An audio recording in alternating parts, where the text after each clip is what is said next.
you walk away today, if you've not been doing it, it's something you can implement straight away on Monday with not a lot of thought. It's just a little change in a thought process that you have to do. So the series you're going through is ask a question, give thinking time, select someone to respond to the answer, and select another student. What you have in front of you, we're going to actually, Jan's ordered booklets or workbook for you to try and get to store all your stuff if you're doing it paper. Kieran's going to get digital for you guys to work through digitally if you prefer that next week. In there, you're going to have on page 1, you're going to have the key concepts, terms, research points. If you want to take notes while I'm going through this, you've also got training notes and next steps. Don't worry about next steps too much. This is not going to be me sitting talking to you and you just listening and nodding your head and going away and trying it on your own. This is me giving you the theory, giving examples of what I do, things to do, don't do, and then you are going to work with people at your table today to create a script for one of your classes and one of your lessons. We will come round and then give you assistance on how to make it better or things to think about. And then the adapt process is what the walkthroughs work towards and throughout. This is more for you going forward. When you go into next week, are you going to maybe adapt the technique? Because these techniques are going to be different in PE than they are in languages and stuff like that. The understanding and basis is the same, but the way I deliver it to Kieran is going to be a different way. You develop it, you make it better, suited to you, adapt it to your practice of your subject, and then you practice it, then you test it. As your kids get in better understanding through it, what difference is that making? The first point I want to make is memory is the residue thought from Daniel Willingham's book. Basically meaning, are you doing enough to make students think in lessons? So are you asking a question and answering it further? How many of your students in the 20 or 30 in the class are all thinking about something? Alright? And the thinking behind this is the more pupils think about a lesson content or concept, the more likely they are to store it in their long-term memory. Reason being with cold call, if I ask a question, I am expecting every single one of my class members to have a think about that question. Not a case of the two people at the front that know it, put their hands up, and the ones at the back might know it or don't know it, but they get away. Because we're kind of in the process of answering questions and gathering data. I need to know if Dale knows it, Roz knows it, Brian. You already know that you know it. No, can't assume. Failed in that bit hole many times. So, again, we make all students think, and it provides feedback. Who knows what and who doesn't know what. If you allow hands up or calling out, you only get responses from the volunteers, the ones that you know. That know it's always the ones that ask, and that allows you to keep the whole class on their toes and inform you. So, number 1, you ask the question, aimed at everybody. Don't accept. It's not only don't accept hands up, because you can still use hands up through this. It could be ask a question, hands up if you know, everyone raise their hands, or 75% of the class raise their hands, right, hands down. Then if Darren raised his hands, I'd go, Darren, what was your answer? However, if Brian didn't raise his hands, I might be like, Brian, what do you think about it? So he's not getting away and not thinking about it. And it's telling students that the question you're asking is important, please be prepared to answer. As I said this morning, it's not something, if you go on Monday morning and try it, what you're going to get, if you've not done it before, is kids shouting out. You've got to build that culture in and say, guys, when I'm doing this, I want you to keep your hands down. It does take time, it still happens in my classes, but the kids quickly adapt to it and understand. Give thinking time. So what came through the tapestry before, a long time, I've done it when I'm in my second year, 4 years ago, was Dylan William found when teachers ask a question, it's 0.9 seconds. Thinking time on average from a study that they've done. So try and give thinking time. So I'm going to ask you a question, this is the question, I'm going to give you 5 seconds to think about it. Ask the question, have that awkward silence that you have for 5 seconds, scanning around the room, making sure you're looking at them. I think that's an important thing to try and get comfortable with as well, because there will be awkward silences, and there still are, even though I do this in my classes. There are moments where you're giving them time to think, and there's people looking around the room saying, what? Like, it's not normal. And it's to make it normal for us that we need to build in that time. Yeah.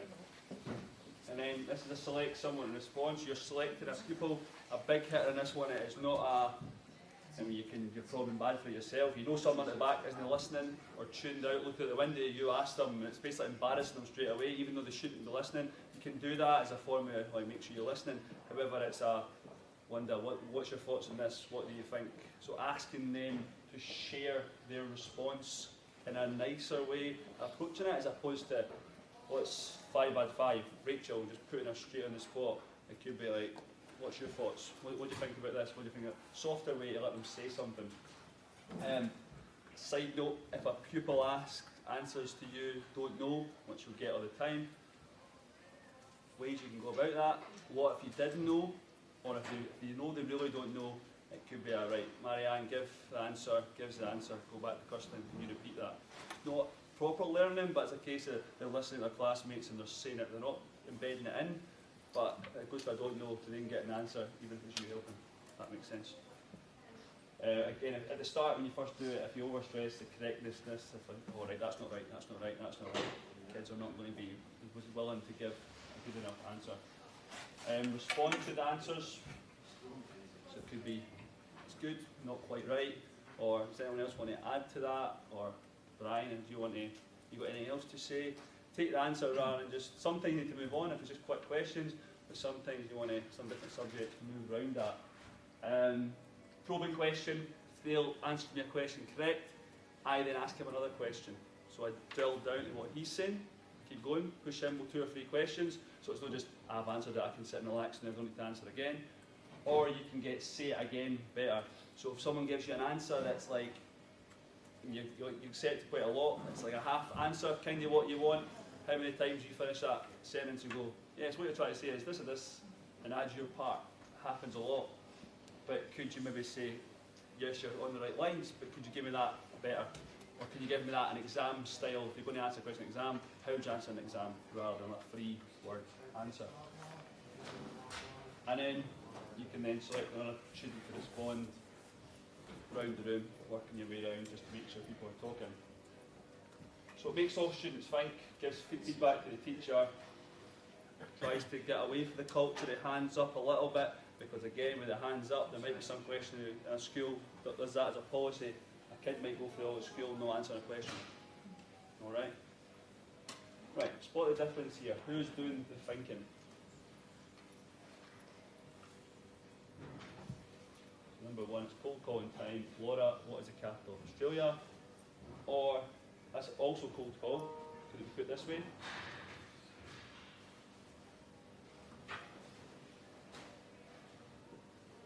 So what one's better? Second one. Why? Because as soon as you say Laura, everybody else goes, okay, it's not me. If I ask a question and say, Rachel, if you're a pupil in a class, the rest of you might switch off, probably switch off. It's not for me, I can relax. Whatever it is, what's the capital of Australia? Pause, look around the room. That's where people's quickly your eyes start to read them. It's like, oh no, it could be me that's asked, so I need to have a think about this answer. Just getting them the thinking ratio increased. So here you've got the whole class are thinking up until you say Laura, just Laura that's thinking. However, here the full class ratio increases. Wait, who's going to be? Right, Laura, you then now go and tell me.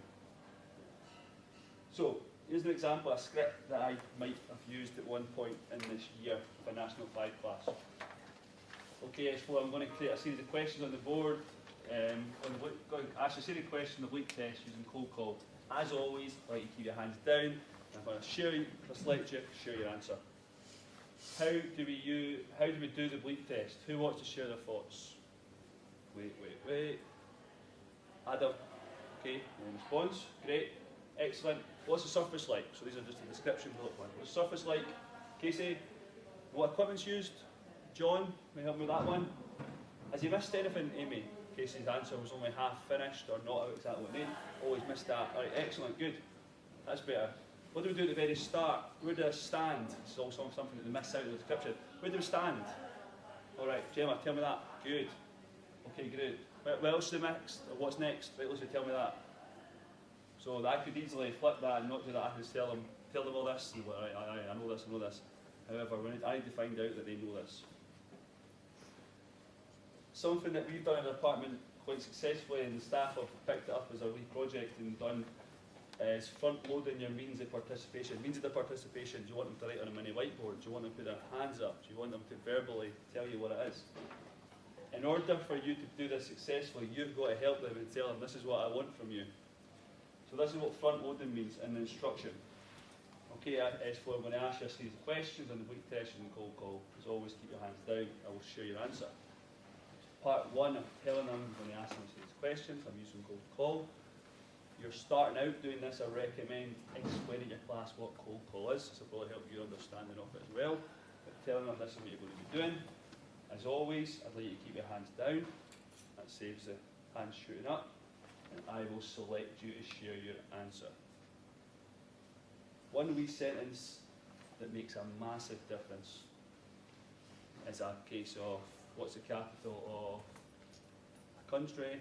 Just go England, and then you just go 6 kids shout answer. It's great that they all know it, and I always say that. So we just want to say thanks, Dylan. Great that you know it, but I'm not interested in that in a minute. I'm interested in who else in the class know what they know. And it is a little bit of a culture shift, but it's not a lot of friction there. It just takes a few lessons and a few beats of that. So, what I want you to do now, on your page behind that, it says create a script. Yeah. Pick one of your classes, pick a nice one, there's no behaviours. As many behaviour issues are going to stop this. And I want you to write a few, I'll put my script back up if you want to help with it. I want you to write a few questions using the cold call format. Ideally, I'd like you to start with the front loading, how you're going to frame the sentence. I'll put mine up again, but what I'd like you to do. Another technique that I'm going to add in, that I use, that you can use very, very quickly. If I take that away, Darren, what am I asking you to do? What's the task? You were supposed to give me everything.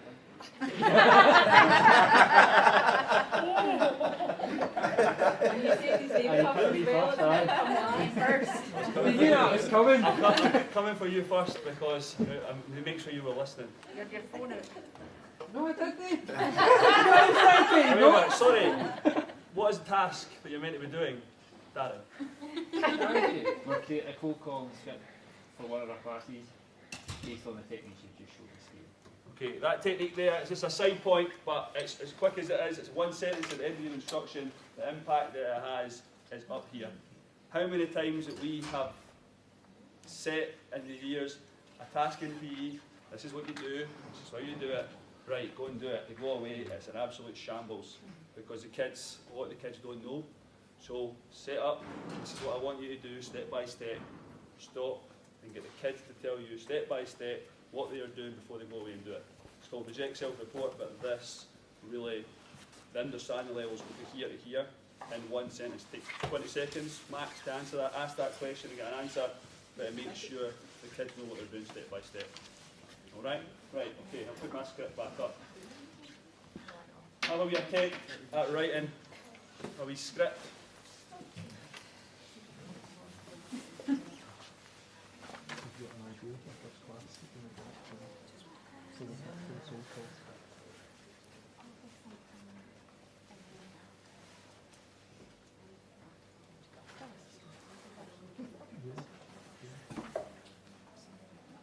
Because it must be something really simple that students so you can confirm an instruction that, you know, if you're going to get people to use equipment that's potentially doing this, and if you're giving them instruction on how you're supposed to do it, how do you guarantee that everybody in the room actually has taken all that information in? So if you do a cold call exercise before you do it, then you're going to have a much better idea of how many people have actually picked up on it right away. So it's definitely worth trying to think that if you maybe if you use that as your script, that if you're teaching someone how to use a piece of equipment, you're giving them instruction, okay, I'm going to ask how many people These things.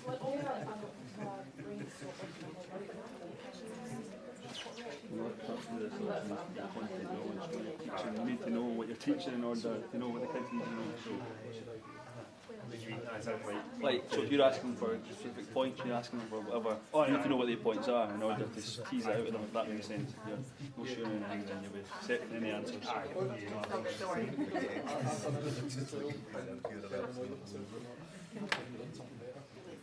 This is my notes, this is my example.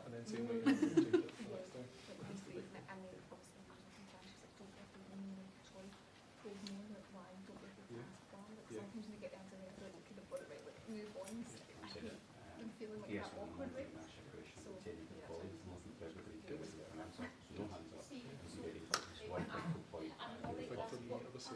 nice. So you inbuilt differentiation in there as well, that's fancy. Actually know what the instruction is. 'Cause So I'm part of not that to is express to say the it's taking from it's like through the weekend, start doing a bit like through the weekend the pupils in the class was so less, they might get questions a little bit easier. You want to make it Two in the middle, two in the higher range. That's the main range to go with. Because again, a random name there No, I was just going to say, like, actually, so that you're you're almost like training kids what a cold call is. So you would say, like, it's not just like an application, you're going to do a bit of cold calling, so I'm going to answer. Yeah, because then over time you're kind of building it, and then they know the difference between what would be like the kind of an application and See, you still find yourself asking this little back, you still find that. Because somebody's got the, do I want to ask this people, and no one doesn't know, whether we do that, it's still hard, but I think if you're trying to take away the full class thinking, you increase it for the class thinking, so that. Aye. And then you flip it, that sort of what one's going I like that. Guys, when you finish that, if you just, as hard as it is, it's no easy talking to someone, like a colleague, about just talk through your script. And the reason why is when you're standing in front of the class, you've got so much things going on in your short-term memory. There's so many things. These things are easy to forget. However, if you've put pen to paper and just talk it through with your partner, just go through, kid on there, all these people's names, talk it through, give some feedback on the 5 steps that are at the top of your page, then switch over to just try and see what it sounds like when you're saying it and see what it sounds like if your partner is receiving these instructions or conversation in the class. Let me just get my dance head on. Imagine you saying a bit. I'm already there. Okay, so in a minute I'm going to ask you to select one choreographic device that you use in your choreography and give me a class. Everybody keep your hands down. I'll fix someone to answer in 1 minute. Morgan, what is the task you've set? Okay, Sainabu, what else do you have to have to answer? What is an example of imagery? What is an example of imagery? Darren?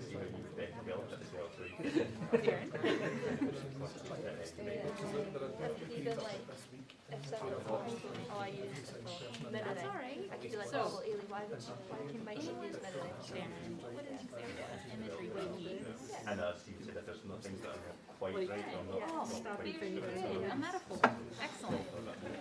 So, that's alright, Darren. Can you give me an example of the metaphor that Sharon mentioned earlier? Yeah.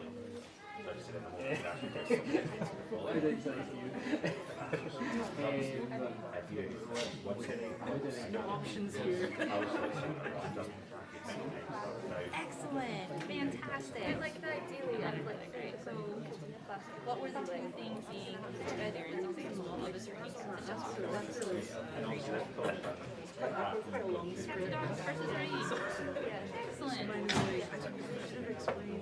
Excellent.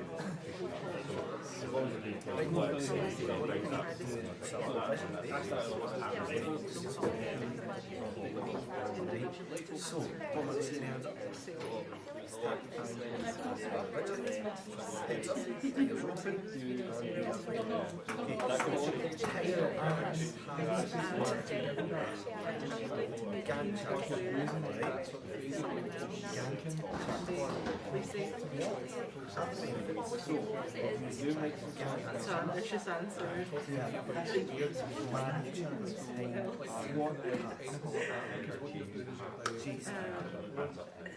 What did he do in bed? You were like,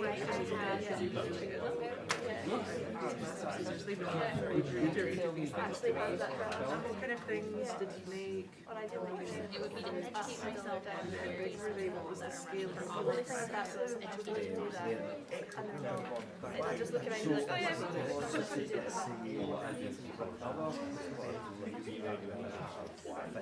Yeah, okay. Yes. Yes. You're gonna go first. You're really good. That's fine. That's fine.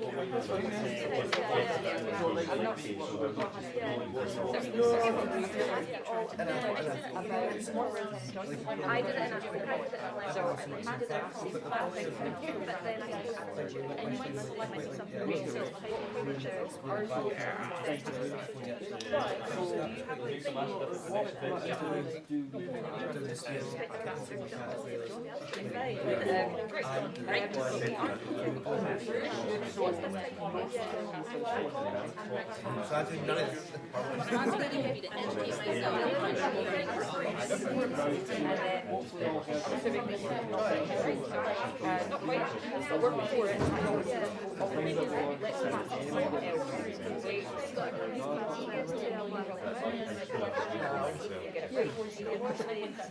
I don't know. Would it be the right time? And if you listen, is that a political right? No, I don't. No, I don't. No, I don't. And if I'm Also with that is that it's good to take absolutely saying you'll give them more thinking time, you're coming back to them based on what other people have said as well. Also dig deep to what they were actually doing to get to that goal inside. So it could be right. So you've had a think about your sort of question. Where do you have the information? Or where do you think that you would find that information?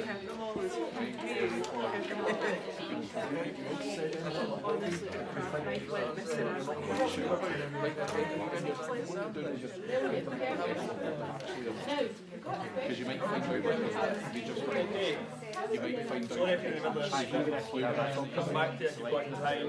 If you need to shoot, you can. There's got 1 minute to go. All I want to ask you is, it's the first session that we've done, stuff like that. I just asked you the same question.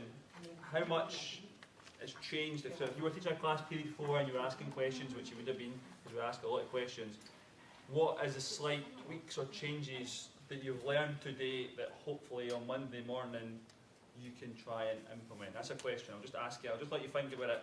Is there anything that you've learned today that you can slightly adapt to your practice already, just in this first half an hour, that's going to make hopefully a difference to the think ratio, how many kids are thinking on Monday?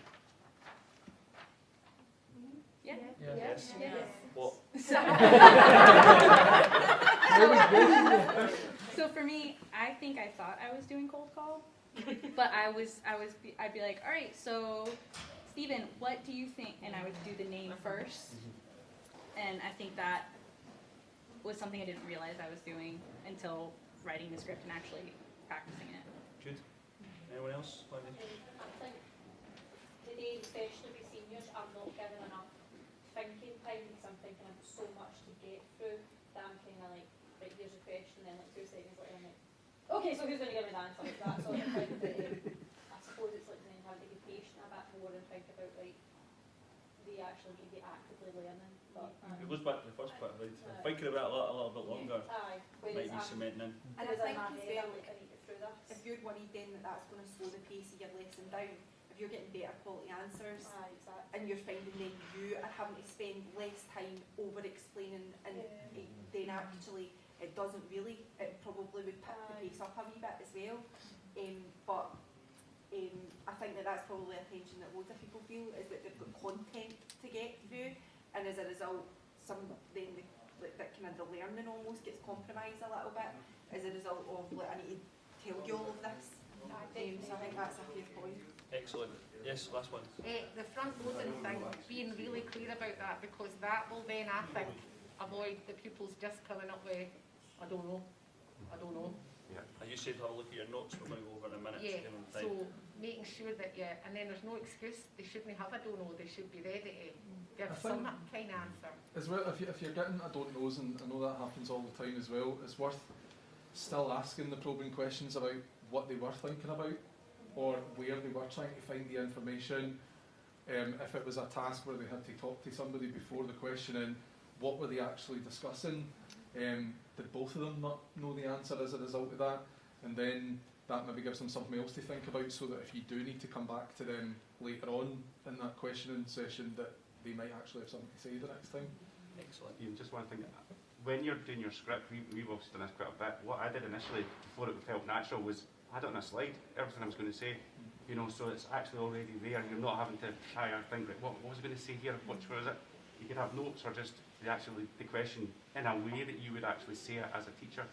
And then once you feel confident doing that, then it becomes natural. You don't need to do it as a slide. Good, super. So next session is the one that I've been doing for years, banging a department's head about it, fuel practice. So how do you ask a question? I ask you a question today, and I ask you a question in 3 weeks' time. How do you don't forget it? So fuel practice is probably one of the most important things, and make a good impact to your senior attainment by learning how to do it properly if you don't know how to do it, because it's just so easy, but the impact is so high. So we'll do that. All right. If the same people here, we maybe discuss how people have used it in their implementation training. Thank you. Right. Thank you.